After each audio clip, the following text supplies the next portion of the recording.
Široj javnosti postoje poznat pre 3 godine kada je pesmom Poveruj u ljubav osvojio radijske stanice i top liste, sam ja u pravu? Pa, ne mogu da te negiram. Pa eto, sličan efekt postigla i pesma Ples za rastanak. Grešim? Ne. Koji se borio za put u Rotterdam. Šta je bilo u Rotterdamu? Eurovizija. I? I nema, zatvoreno. Ali ostavio dobar utisak da je odličan pevač. On se zove Može i pevac. Igor Simić, ne pevač. Igor je dobrodošao u 150. Bolje vas naš. Danas pevamo i sviramo uživo. Da. Dobro. Biće ta Poveruj ljubavi, a biće i Ples za rastanak. Dobro, publika te definitivno zna po ovim pesmama koje sam pomenuo, koje ćemo i čuti danas. Šta zapravo jeste negde emisija tebe kao pevača? Pa ne znam, moj poziv je da zabavim ljude, da ih nateram, da osete neku emociju. Sačekaj, eto emocija, evo je ta emocija. Evo je ta emocija na ekranu i to je pesma koja se zove Poveruj u ljubav. To ćeš i svirati danas i pevati. Tako je malo drugačije aranžman, malo intimnije ovako. Je li teško probiti se i doći do publike? Kakva je publika? Šta voli publika da sluša? Jer ti sviraš ono što tebi prija, što tebi odgovara, ili sviraš ono što traži većina? Uvijek postoji neki kompromis. I jednostavno, mislim, to nije nešto što možeš da planiraš.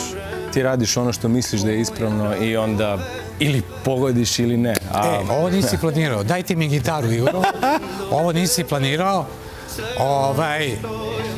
Hvala, Boki. Ovo nisi planirao, nismo je raštimovali, samo da znaš. Znam da ćeš je koristiti kasnije. To je ovo sad neplanirano. Molim te, daj pesmu koju ti obožavaš da sviraš. Sad hoću da čujem. Samo kratko, strofa, refren, strofa. Ili refren, daj refren odmah. Rađa se novi dan,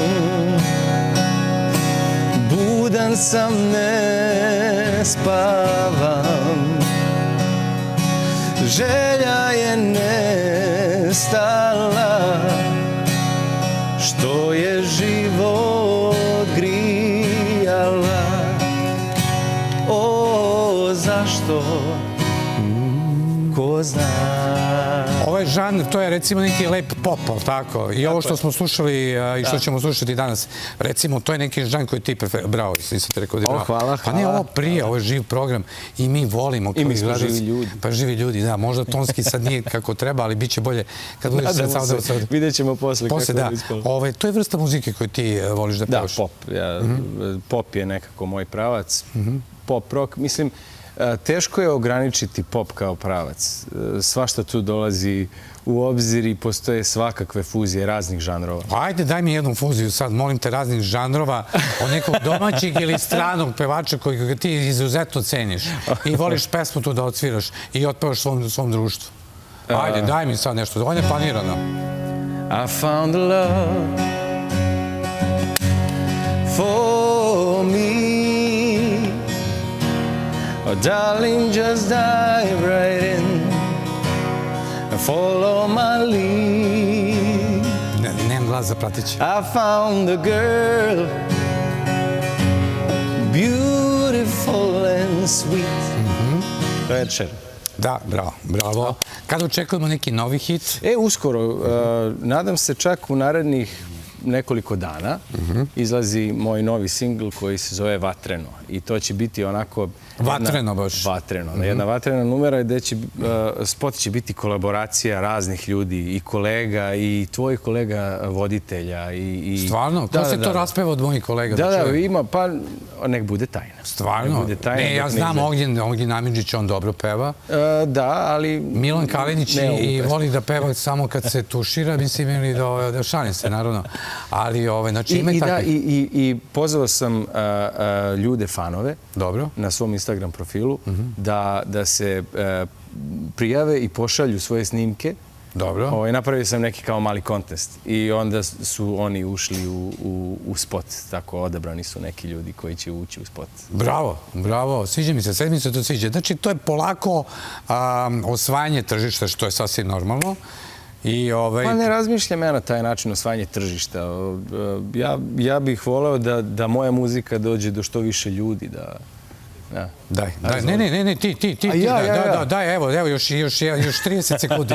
Daj nečeg, recimo nekog domaćeg, neka domaća pesma koja ti je negde tu. Domaća pesma. Evo, 30, evo 30. Gledam te nekim drugim očima. A kopiranje pesama i spotova nije ništa novo, da vam kažem. Upravo onako kako ne treba. Kako je to hitčina. Strava. U tebi je neka tajna ostala. Galija. Da. Ko muzika starih majstora. Ovog majstora vidjet ćete i čut ćete kasnije. Hvala najlepše. Uživo sam u ovom razgovoru. Stvarno sam uživao.